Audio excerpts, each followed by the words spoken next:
මහ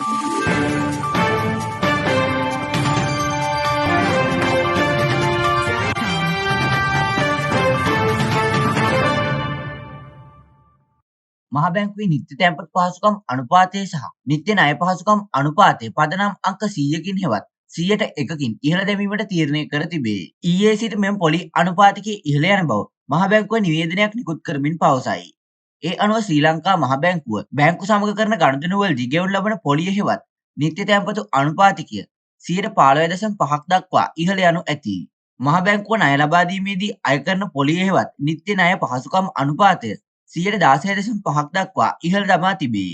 මේ අතර වැඩි පොලි අනුපාත සහ බදු හේතුවෙන් පීඩාවට පත් වී සිටින ණය ලබාගත් පුද්ගලයන්ට සහනයක් දීමට චක්‍රලේඛ දෙකක් නිකුත් කර ඇති බව ශ්‍රී ලංකා මහ බැංකුව පවසයි. විශේෂ ප්‍රවෘත්ති සාකච්ඡාවකට එක් වෙමින් මහ බැංකුව අධිපති ආචාර්ය නන්දලාල් වීරසිංහ මහතා ඒ බව පැවසීය.